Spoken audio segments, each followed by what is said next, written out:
నా ఉచ్ఛ్వాసం కవనం, నా ఉచ్ఛ్వాసం కవనం.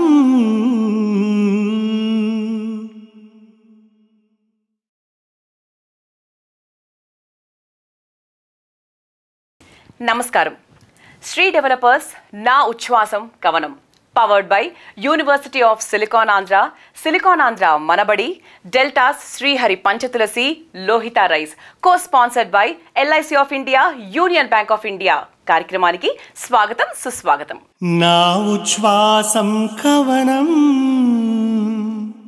గతంలో కళా తపస్వి శ్రీ విశ్వనాథ్ గారితో విశ్వనాథామృతం వంటి అద్భుతమైన కార్యక్రమానికి శ్రీకారం చుట్టిన శృతిలయ ఫౌండేషన్ యుఎస్ఏ వారు ఇప్పుడు కీర్తన అకాడమీ ఆఫ్ మ్యూజిక్తో కలిసి ఈటీవీ వారి సౌజన్యంతో శ్రీ సిరివెన్నెల సీతారామశాస్త్రి గారి పాటల్ని, వారి వ్యక్తిత్వాన్ని సరికొత్తగా ఆవిష్కరించే సంకల్పంతో శ్రీకారం చుట్టిన కార్యక్రమమే నా ఉచ్ఛ్వాసం కవనం.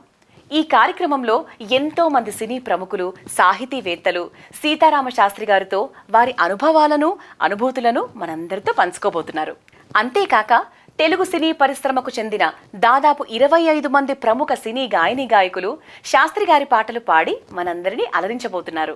ఈ కార్యక్రమానికి ప్రముఖ గాయకులు, సంగీత దర్శకులు శ్రీ పార్థు నేమాని గారు వ్యాఖ్యాతగా వ్యవహరించబోతున్నారు. మరి నా ఉచ్ఛ్వాసం కవనం కర్టన్ రైజర్ ఎపిసోడ్లో సిరివెన్నెల ఎలా కురవపోతోందో చూద్దామా?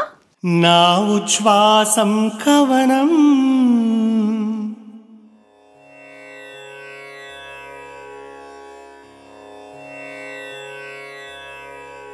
మీ పాట పంచామృతం, మీ పాట పంచామృతం.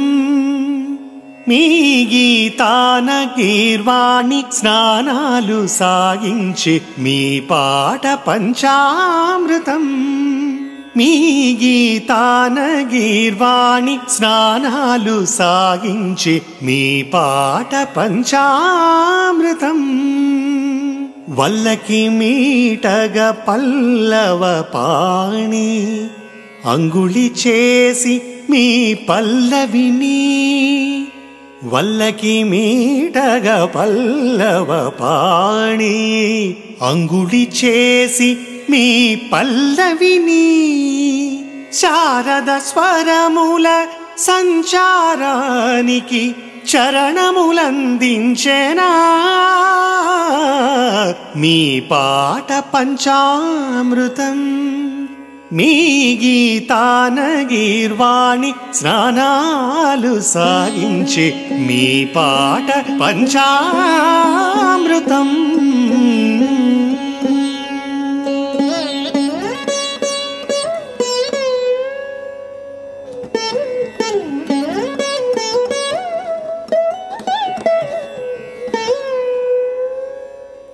నా ఉచ్ఛ్వాసం కవనం. నమస్కారం. సిరివెన్నెల ఈ మాట వింటే ఓ తరం వారికి ఒక సినిమా గుర్తొస్తుంది. కానీ ఆ తరం నుంచి ఈ తరం వరకు ప్రతి ఒక్కరికి ఒక గీత రచయిత గుర్తొస్తారు. అయితే తొలి చిత్రం పేరుని కేవలం ఏదో లాంఛనప్రాయంగా చేర్చుకోకుండా కొన్ని సందర్భాల్లో ఆయన అసలు పేరును కూడా వదిలేసి తొలి చిత్రం పేరుతోనే పేరొందిన గీత రచయిత మాత్రం ఒక్కరే ఉన్నారు. ఆయన ఎవరో మనందరికీ తెలుసు.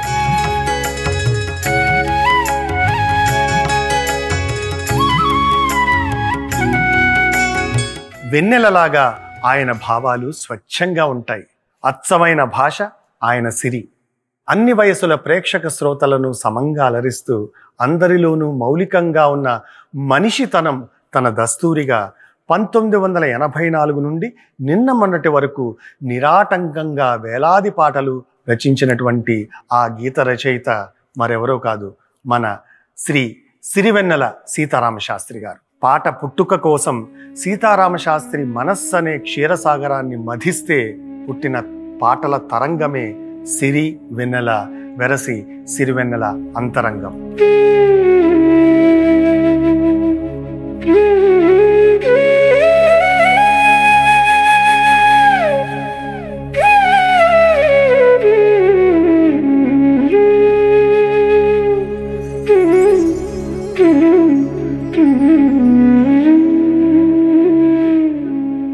37 ఏళ్ల ప్రస్థానం, కొన్ని వందల చిత్రాలు, దాదాపు 5,000 పాటలు.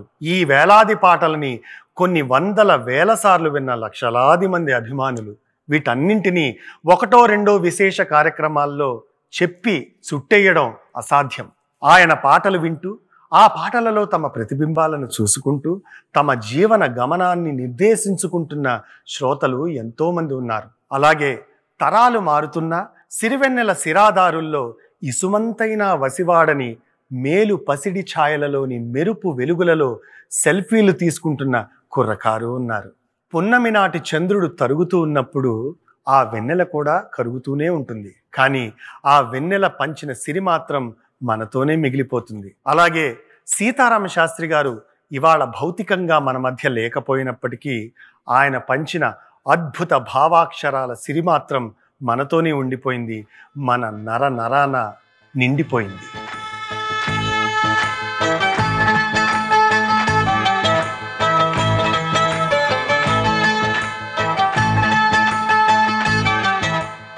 మనం అనుభవిస్తున్న ఈ సిరిని ముందు తరాల వారికి జాగ్రత్తగా చేరవేస్తేనే దాని విలువ కూడా పెరుగుతుంది. అంతే కదా మరి. విధాత తలపున ప్రభవించినది అనాది జీవన వేదం అంటూ శాస్త్రి గారు రచించిన పాటలో నా ఉచ్ఛ్వాసం కవనం అన్న పంక్తి ఆయన వ్యక్తిత్వానికి సరిగ్గా సరిపోయే వాక్యం. ఆ ఉచ్ఛ్వాసం శ్వాసతో ఆగేది కాదు, చేతన పొందిన స్పందనని ఎన్నో మనసుల్లో కదిలించిన కవనమది, విరబూసిన సజీవ భావన వనమది. నా ఉచ్ఛ్వాసం కవనమంటూ ఈ కార్యక్రమానికి మేము పేరుగా ఎంచుకోవడానికి కూడా కారణం అదే.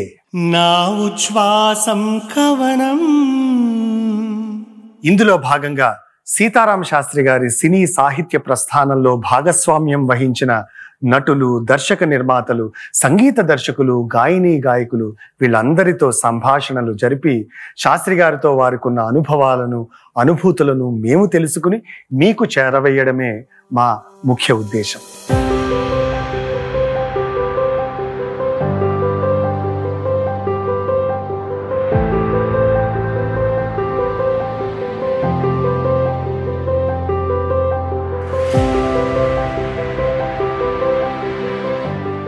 జగదేక వీరుడైన మనలాగే సాటి మనిషంట అని గుర్తు చేసిన సీతారాం శాస్త్రి గారు కూడా అందరిలాగే సామాన్యుడిగా పుట్టి అసామాన్యుడిగా ఎదిగారు. రాముణ్ణైనా కృష్ణుణ్ణైనా కీర్తిస్తూ కూర్చుంటామా, వాళ్ళేం సాధించారో కొంచెం గుర్తిద్దాం మిత్రమా అంటూ దేవుళ్లను కూడా స్తోత్రం చేయడానికి తర్కం అవసరమని నొక్కి వక్కాణించిన తత్వవేత్త, మానవతావాది మన సిరివెన్నెల గారు. అంతటి మహోన్నత వ్యక్తిత్వాన్ని ఆయనలో పాదుకొల్పిన కుటుంబ నేపథ్యం ఎలాంటిదో కదా. అందుకనే ఆయన బాల్యం గురించి, కుటుంబ నేపథ్యం గురించి తెలుసుకునే ప్రయత్నం కూడా చేద్దాం.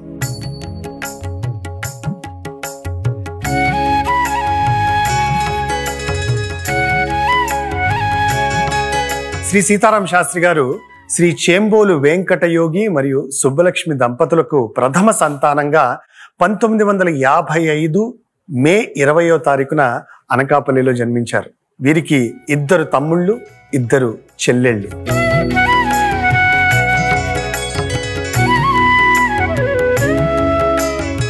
శాస్త్రి గారి తండ్రి గారు శ్రీ వెంకట యోగి గారు అనకాపల్లిలో హోమియో వైద్యం చేస్తూ కుటుంబాన్ని పోషిస్తూ ఉండేవారు. ఆ రోజుల్లో చాలా మేధావిగా పరిగణింపబడేవారు. ఎలా అంటే ఇప్పటి రోజుల్లో లాగా ఇంటర్నెట్ కానీ ఎటువంటి టెక్నాలజీ అభివృద్ధి చెందని ఆ రోజుల్లో 11 దేశీయ భాషలు, 2 విదేశీ భాషలు వీటిల్లో ప్రావీణ్యాన్ని సంపాదించి డిగ్రీ స్థాయి స్టూడెంట్స్కి ఆయన నేర్పించేవారు.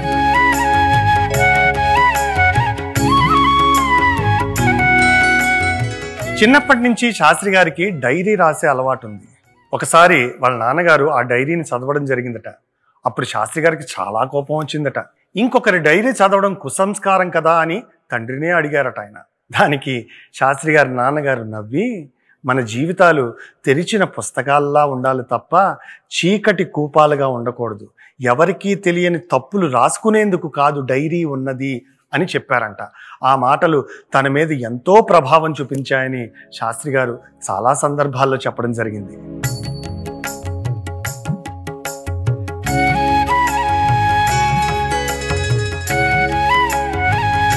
అనకాపల్లిలో చిన్నప్పుడు దాదాపు 11 సంవత్సరాల వయసులోనే శాస్త్రి గారికి RSS తో పరిచయం ఏర్పడింది. అక్కడే సత్యారావు మాస్టర్తో కూడా పరిచయం ఏర్పడింది. ఆయన శాస్త్రి గారిని ఓ తమ్ముళ్లా చూసుకున్నారు. ఆ సత్యారావు మాస్టారే సిరివెన్నెల సినీ ప్రస్థానంలో ఒక ప్రధాన మలుపు అవుతారని అప్పుడు ఎవ్వరూ ఊహించి ఉండరు.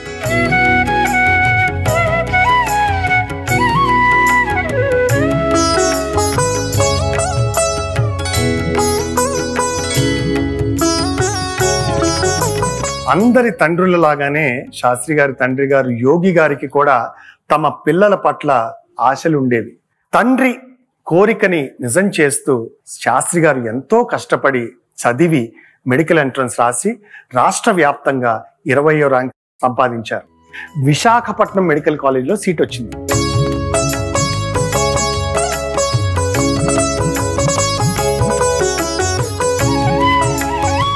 మెడికల్ కాలేజ్లో జాయిన్ అయ్యాక శాస్త్రి గారికి చిన్న చిన్న ఇబ్బందులు ఎదురయ్యాయి. చిన్నప్పటి నుంచి తన విద్యాభ్యాసం మొత్తం తెలుగు మీడియంలో జరగడం వల్ల ఈ మెడికల్ కాలేజ్ వచ్చేసరికి ప్రొఫెసర్లు అందరూ ఇంగ్లీష్లోనే మాట్లాడడం, పాఠ్యాంశాలన్నీ ఇంగ్లీష్లోనే బోధింపబడడం, అలాగే అందరూ తనని ఇంగ్లీష్లోనే మాట్లాడాలని బలవంతం చేయడం, ఇవన్నీ ఆయనకి కొంచెం ఇబ్బందిని కలిగించాయి. అలా మెడికల్ కాలేజ్లో చిన్న చిన్న ఇబ్బందులు పడుతున్న సమయంలో శాస్త్రి గారికి తన 10th క్లాస్ మార్కుల ఆధారంగా పోస్టల్ అండ్ టెలికమ్యూనికేషన్స్ డిపార్ట్మెంట్లో గవర్నమెంట్ ఉద్యోగం, క్లర్క్గా ఉద్యోగం వచ్చింది. నెలకు 300 రూపాయల జీతం, ఇంకేం కావాలి? ఈ ఉద్యోగంలో జాయిన్ అయితే తన తండ్రి గారి శ్రమ తగ్గించవచ్చు కదా అనే భావన కలిగింది శాస్త్రి గారికి. అంతే, చదువుతున్న చదువును మధ్యలోనే వదిలేసి 19 ఏళ్లకే గవర్నమెంట్ ఉద్యోగంలో జాయిన్ అయిపోయారు శాస్త్రి గారు. ఆయన డాక్టర్ అయి ఉంటే తన వైద్యంతో కొంతమందికి జీవనదానం చేసి ఉంటారేమో, కానీ మన అదృష్టం కొద్దీ ఆయన తన పాటలతో, ఆ పాటలలోని మాటల్లాంటి తూటాలతో ఎంతో మందికి మానసిక స్థైర్యాన్ని, ఆత్మబలాన్ని చేకూర్చి జీవితపు విలువలు నేర్పించి ప్రాణదానం చేశారు అనడంలో ఎటువంటి అతిశయోక్తి లేదు.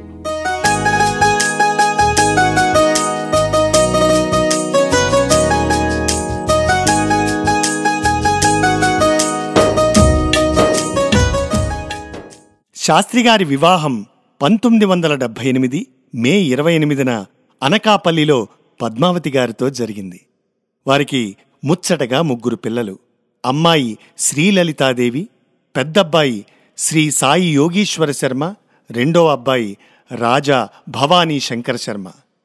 యోగి సంగీత దర్శకుడుగాను, రాజా నటుడిగాను తమకంటూ మంచి పేరు తెచ్చుకుంటూ సినిమా పరిశ్రమలోనే కొనసాగుతున్నారు. నా Uchchvasam కవనం. Sri Developers Naa Uchchvasam Kavanam, powered by University of Silicon Andhra, Silicon Andhra Manabadi, Deltas Srihari Panchatulasi, Lohitha Rice, co sponsored by LIC of India, Union Bank of India. Naa Uchchvasam కవనం. ఇప్పుడు శాస్త్రి గారి రచనా వ్యాసంగం గురించి చెప్పుకుందాం. అంతకుముందు కూడా శాస్త్రి గారు చాలా రచనలే చేశారు, కానీ గవర్నమెంట్ ఉద్యోగంలో చేరిన తర్వాత ఇంకాస్త సమయం చిక్కినట్టుంది, ఇంకా ఎక్కువగా రాయడం మొదలుపెట్టారు. 19-20 ఏళ్ల వయసులో నాదు హృదయము వహ్ని గర్భము అంటూ తన కోసం తాను రాసుకున్న కవిత, అంటే తను నమ్ముకున్న సిద్ధాంతాన్ని ఏమాత్రము వదులుకోకూడదని తన కోసం తను రాసుకున్న కవితని, అందులోని సిద్ధాంతాన్ని అత్యంత నిబద్ధతతో దశాబ్దాల పాటు సినీ పరిశ్రమలో ఉండి కూడా పాటించిన ఏకైక రచయిత శాస్త్రి గారు అని చెప్తే అతిశయోక్తి కాదేమో.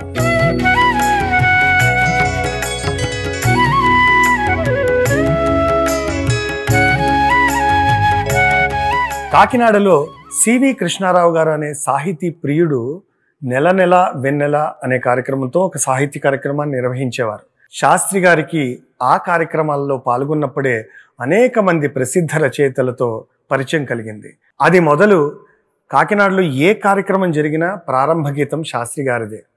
ఎక్కువగా మనిషితనం, ప్రకృతితో మనిషికున్న సంబంధం, ఆశావాదం, తాత్విక చింతన, ఇలాంటి అంశాల గురించి ఆయన రాసేవారు. కానీ ఎప్పుడూ కూడా ఏ వ్యక్తి గురించి ఆయన రాయలేదు.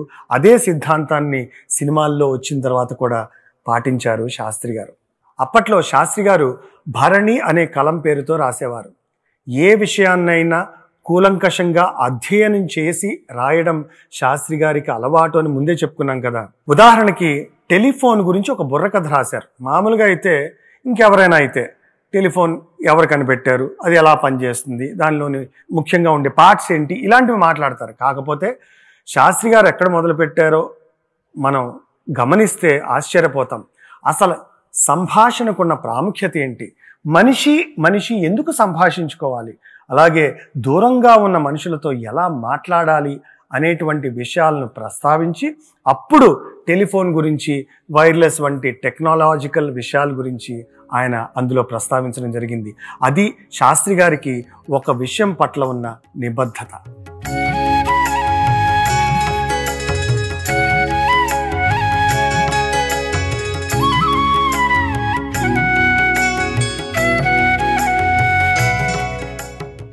రచనలు, సాహిత్య సమావేశాలు, ఇలా శాస్త్రి గారి జీవితం గడిచిపోతుంది. ఇదిగో సరిగ్గా అదే సమయంలో శంకరాభరణం సినిమా రిలీజ్ అయింది. 1980-81లో రిలీజ్ అయిన ఈ సినిమా యావత్ దేశాన్ని ఒక ఊపు ఊపేసింది. అప్పటికే మాటల రచయితగా సినీ రంగ ప్రవేశం చేసిన ఆకెళ్ళ గారు శాస్త్రి గారి వద్దకు వచ్చి, శంకరాభరణం యూనిట్ కాకినాడ వస్తుంది, వారికి ఒక సత్కార కార్యక్రమం ఉంది, వారిని స్వాగతిస్తూ ఒక స్వాగత గీతాన్ని రాయాలి అని అడిగారు. కానీ ఏ వ్యక్తిని పొగుడుతూ నేను పాట రాయను నీకు తెలుసు కదా అని ఆకెళ్ళ గారిని అడుగుతూనే ఆ అభ్యర్థనను శాస్త్రి గారు తిరస్కరించారు. పాట రాయను అని ఆకెళ్ళ గారికి చెప్పడం అయితే జరిగింది, కానీ అదే సమయంలో శాస్త్రి గారికి ఒక అమోఘమైన ఆలోచన వచ్చింది. విశ్వనాథ్ గారిని పొగుడుతూ కాకుండా ఆ కాన్సెప్ట్తో పాట రాయొచ్చు కదా అని శాస్త్రి గారికి వచ్చిన ఆలోచనతోనే గంగావతరణం అనే ఒక అద్భుతమైన పాట పుట్టింది. ప్రజల దాహార్తిని తీర్చడానికి దివి నుండి భువికి గంగ ఎలా వచ్చిందో తెలుగు ప్రజల కళార్తిని తీర్చడానికి విశ్వనాథుడు శంకరాభరణం సినిమా తీశాడు అని అర్థం వచ్చేలాగా ఒక అద్భుతమైన పాటను రచించారు శాస్త్రి గారు. రసవాహిని స్వాగతం, జీవరసధుని స్వాగతం, రసవాహిని స్వాగతం, జీవరసధుని స్వాగతం. మొత్తానికి పాట పూర్తయింది. ఆ సత్కార సమయం ఆసన్నమైంది. శంకరాభరణం యూనిట్ మొత్తం కాకినాడ తరలి వచ్చారు. శాస్త్రి గారు తన గంగావతరణం పాట ప్రతులను తీసుకుని ఆ సన్మాన సభకి వెళ్ళడం జరిగింది. స్థానికంగా ఆయన ఎవరో కొంతమందికి తెలిసినప్పటికీ అక్కడ ఉన్న పోలీసులకి, వాలంటీర్లకి ఆయన ఎవరో తెలియదు. సన్నగా బక్కపలసగా ఉన్న ఈయన్ని చూసి పక్కకు నించో అని అన్నారట. శాస్త్రి గారికి చాలా అవమానంగా అనిపించింది. అంతే, నా పాటని వినే భాగ్యాన్ని మీరు, ఈ యూనిట్ వాళ్ళు, ఈ శ్రోతలు పోగొట్టుకున్నారని చెప్పి ఆ పాట వినిపించకుండా అక్కడి నుంచి వెళ్ళిపోయారంట. గంగా కన్నియ గుండెలు నిండిన రంగోత్తుంగ తరంగమోదమది, గంగా కన్నియ గుండెలు నిండిన రంగోత్తుంగ తరంగమోదమది, నింగిని తాకగ పొంగులు వారిన వినూత్న వినోద విలాస హాస్యము, ప్రళయాభీల తరంగిత లీల భయంకర హేర శివంకరులోల లయించగ చేరగాలలై కలలై పడిగా జడిగా పిడుగుల అడుగుల తడబడు నడకల చలంచలిత పదనూపుర ఘోషల కలిత నాట్య ఘటిత చక చకిత తటిల్లతాతనూలతి కజ్జుతి సురఝరి ఝర్ఝరీనాద సందోహిత దివి వధూటి వచ్చినది. దాదాపు 2 సంవత్సరాల తర్వాత అనుకుంటా జననీ జన్మభూమి సినిమా తీస్తున్నారు విశ్వనాథ్ గారు. ఆ షూటింగ్ లో ఉండగా ఒక షూటింగ్ గ్యాప్ లో ఒక 2 పిల్లలు వచ్చి విశ్వనాథ్ గారికి ఈ గంగావతరణం పాట వినిపించారంట. అది ఆయనకు చాలా నచ్చింది. ఈ సినిమాలో పెట్టుకుంటే బాగుంటుందేమో అని కూడా అనిపించిందిట. కానీ ఆ పాట రాసింది ఎవరో తెలీదు, అది ఆయన కోసం రాసిందని అంతకన్నా తెలీదు. కానీ పాట సినిమాలో పెట్టుకోవడానికి ఆ రచయిత అనుమతి తీసుకోవాలని ఆయన అనుకుని ఆ మర్యాదను పాటిస్తూ ఆ యూనిట్ వారి చేత శాస్త్రి గారికి ఉత్తరం రాయించారంట అనుమతి కోరుతూ.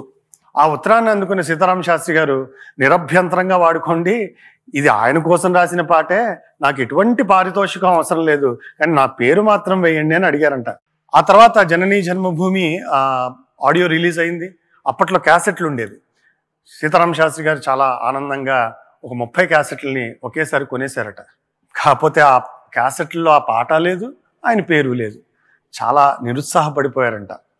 విషయం ఏంటంటే ఆడియోకి సంబంధించిన పాటలన్నీ రికార్డ్ చేసిన తర్వాత ఒక సందర్భం కోసం గంగావతరణం పాట మొత్తాన్ని కాకుండా కేవలం ఒక 10-15 లైన్లు మాత్రమే వాడుకోదలిచి లాస్ట్ మినిట్లో తీసుకున్న డెసిషన్ వల్ల అది ఆడియో క్యాసెట్లో ఇంక్లూడ్ చేయడం జరగలేదన్నమాట. అయితే తర్వాత సినిమాలో జననీ జన్మభూమి టైటిల్స్లో వేటూరి సుందరరామూర్తి గారు, కింద చేంబోలు సీతారామ శాస్త్రి బ్రాకెట్లో భరణి అని ఉంటుంది. ఆ రకంగా టెక్నికల్గా మాట్లాడాలి అంటే సీతారామ శాస్త్రి గారి మొట్టమొదటి సినిమా జననీ జన్మభూమి, సిరివెన్నెల కాదు.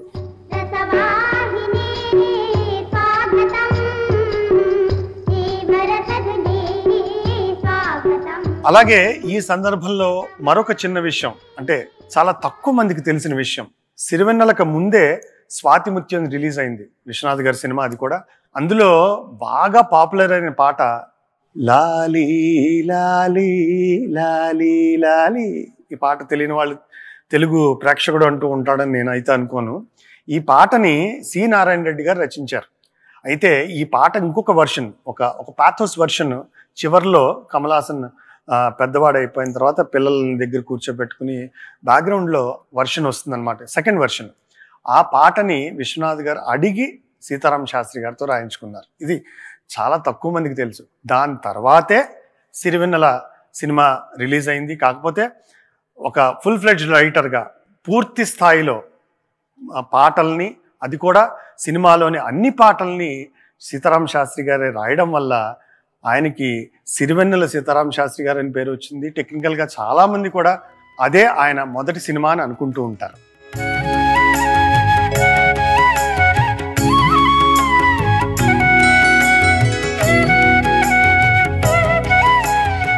కాలం గడుస్తోంది, దానితో పాటే శాస్త్రి గారి కలం కూడా రాటుదేలుతోంది.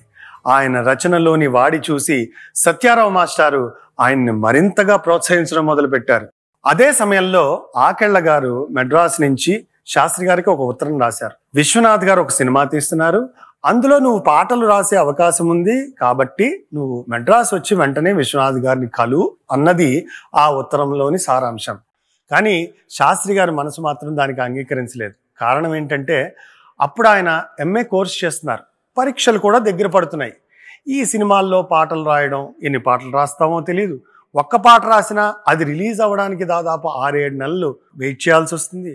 అలాగే అసలు పాట ఉంటుందో లేదో కూడా తెలియదు. ఇలాంటి అనిశ్చిత పరిస్థితిని ఎదుర్కోవడానికి శాస్త్రి గారు అప్పుడు మానసికంగా సిద్ధంగా లేరు. కానీ సత్యారావు మాస్టర్ మాత్రం ఒప్పుకోలేదు.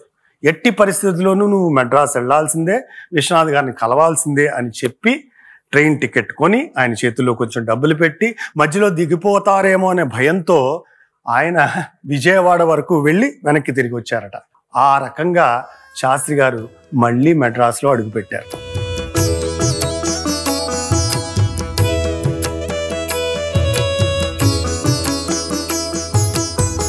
అలా మెడ్రాస్ చేరుకున్న శాస్త్రి గారు విశ్వనాథ్ గారిని కలవడం, విశ్వనాథ్ గారు తన తీస్తున్న సిరివెన్నెల సినిమాకి పాటలు రాయమని శాస్త్రి గారిని అడగడం, ఆయన రాయడం, ఇవన్నీ చకచకా జరిగిపోయాయి. ఇదిగో ఇలా మొదలైంది సిరివెన్నెల సినిమాతో సీతారామ శాస్త్రి గారి సినీ ప్రస్థానం. ఇది విధాత తలుపున పాట రికార్డింగ్ సమయంలో తీసిన ఫోటో అన్నమాట.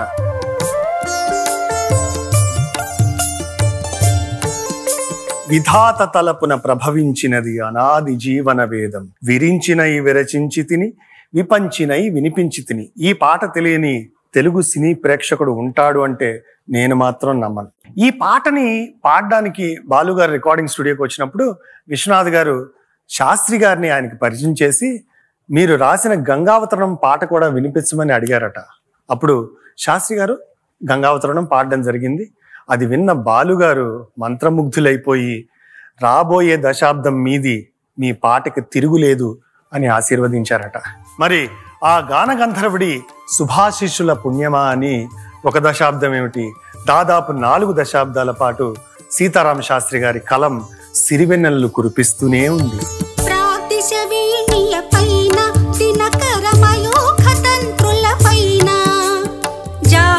విహంగతతులే వినీల గగనపు వేదిక పైన పలికిన కిలకిల స్వనముల స్వరగతి జగతికి శ్రీకారము కాగా విశ్వకావ్యమునకిది భాష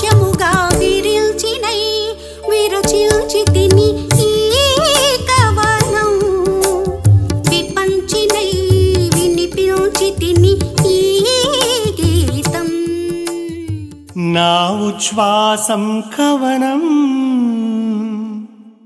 Shri Developers Naa Uchchvasam Kavanam. Powered by University of Silicon Andhra, Silicon Andhra Manabadi, Deltas Srihari Panchatulasi, Lohitha Rice, co sponsored by LIC of India, Union Bank of India. Naa Uchchvasam కవనం కార్యక్రమంలో రాబోయే ఎపిసోడ్స్ లో పాల్గొనబోతున్న సినీ ప్రముఖులెవరో ఒకసారి చూద్దామా? శాస్త్రి గారి పాటలు వింటున్నప్పుడు ఒక డీపర్ మీనింగ్కి ఎక్కడికో వెళ్ళిపోతామండి కొంచెం ఆలోచిస్తే. ఆయన పాటలు మనిషికి ఒక నేస్తం. నాకు ఆయన మాట్లాడుతుంటే one more thing I use to feel was ఒక చంటి పిల్లవాడు మాట్లాడుతున్నట్టు ఉంటుంది. Lot of innocence but with lot of intelligence. Lot of innocence and lot of intelligence అనేది it's a rare combination.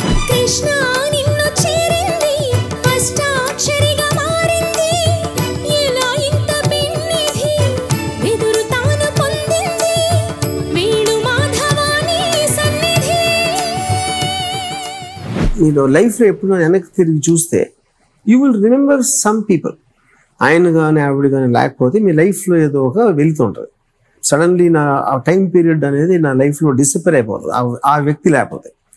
He's one of such people in my life. Fantastic. Botany పాఠముంది, matinee ఆట ఉంది, దేనికో vote చెప్పరా. History lecture ఉంది, mystery picture ఉంది, సోదరా ఏది బెస్టురా. ఆయన పాటతో తెలుగు సమాజం ఉపయోగించుకున్నంత ఇంకే రైటర్ చేసి ఉండకపోవచ్చండి. Not from this generation, Telugu పుట్టిన దగ్గర నుంచి. అమ్మైనా నాన్నైనా ఎవరైనా ఉండుంటే పైనుంచి ఇవాన ఇట్టా దూకేనా. ఆది భిక్షువుకు అక్షర భిక్షేసిన సీత, ఆది భిక్షువుకు అక్షర భిక్షేసిన సీత, సినిమావిడి కొమ్మ మీద సిరివెన్నెల పూత. ఆది భిక్షువు వాడినేది కోరేది,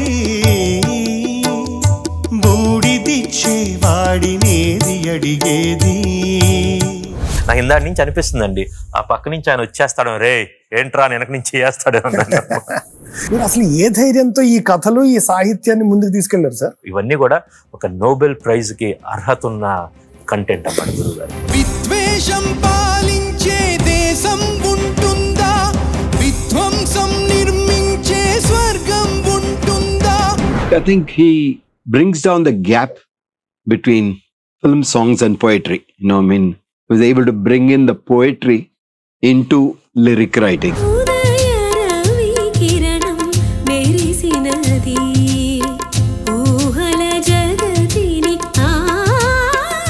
ఒక గురువు ఒక మనిషిని ఎలా బతకాలో చెప్పగలడు. ఈ గురువు ఎందుకు బతకాలి, ఏ స్థాయిలో బతకాలి అనేది చెప్పారు. అందుకు కారణ జన్మరాజు. చెప్పవే ప్రేమ చిలిమి చిరునామా, ఏ వైపు చూసినా ఏమి చేసినా ఎక్కడున్నా. చెప్పవే ప్రేమ చిలిమి చిరునామా, ఏ వైపు చూసినా ఏమి చేసినా ఎక్కడున్నా. చూడడానికి ఒక క్లబ్ సాంగ్, పబ్ లో ఒక అమ్మాయి చేసే డాన్స్, అందులో ఒక జీవిత సత్యం. ఎట్లా సార్? ఆయన రోజు పబ్కి తీసుకెళ్ళా. ఓకే, తీసుకెళ్ళి నైట్ 2 వరకు కూర్చున్నాం ఇద్దరం. ఇలా స్టార్ట్ అవుతుంది గురించి, ఈ టైంకి వచ్చేటప్పుడు ఎలా ఉంటారు, ఈ టైంకి వచ్చేటప్పుడు ఎలా ఉంటారు. ఈ అయిన తర్వాత ఇక్కడ నుంచి కోతులు సెక్షన్ స్టార్ట్ అవుతుంది. ఇందులో పడిపోయేవాళ్ళు పడిపోతుంటారు, తీసుకెళ్ళేవాళ్ళు తీసుకెళ్తూ ఉంటారు, పోయేవాళ్ళు పోతూ ఉంటారు, గుద్దుతూ ఉంటారు. అసలు ఎక్కడ లేని మర్యాద వచ్చేస్తుంటది. ఎక్కడ లేని అయిపోయిన తర్వాత వచ్చాం. ఒక 3 రోజుల తర్వాత ఎప్పుడు ఫోన్ చేసి అబ్బాయి అసలు అర్థమైంది ఏంటి గురించి లైన్ అంటే, ముసుగు వేయద్దు మనసు మీద అన్నారు. సూపర్ గురించి వెళ్ళిపోతుంది. ముసుగు వెయ్యొద్దు మనసు మీద, వనరు వెయ్యొద్దు వయసు మీద, ఎగరనివ్వాలి కుర్రాళ్ళ రెక్కల్ని తుఫాను వేగాలతో. సీతారామ శాస్త్రి గారి పాటలు ఏది ఇష్టం అంటే 198% ఈ పాట చెప్తారు. మీ ద్వారా ఈ పాట బయటకు వచ్చినప్పుడు మీకు ఏమనిపిస్తుంది? అసలు అలా పాటలు లాంటిది ఒకటి ఉంటుందా అనేది నాకు అప్పుడు దాకా అసలు తెలియలేదండి. మింటికి కంటివి అదే సాంగ్ విన్నప్పుడు అలా కళ్ళ నీళ్ళు వచ్చి, అది అసలు ఆ డెప్త్, అది అసలు అది అది అది ఎలా రాశారు ఆయన అనేది ఆయనకి పెద్ద ఫ్యాన్ అయిపోయాను. ఇంకా కృష్ణవంశీ గారి పుణ్యమని, మీ ద్వారా కృష్ణవంశీ గారి పుణ్యమని నాకు వచ్చింది. జగమంత కుటుంబం నాది, ఏకాకి జీవితం నాది, సంసార సాగరం నాది, సన్యాసం శూన్యం నాది. నా ఉచ్ఛ్వాసం కవనం కార్యక్రమంలో పాల్గొనబోతున్న మన విశిష్ట అతిథులందరితో కలిసి సిరివెన్నెల జ్ఞాపకాలలో ఓలలాడుతూ వారు చెప్పే ఎన్నో అద్భుతమైన విషయాలను మనం అందరం ఆస్వాదిద్దాం.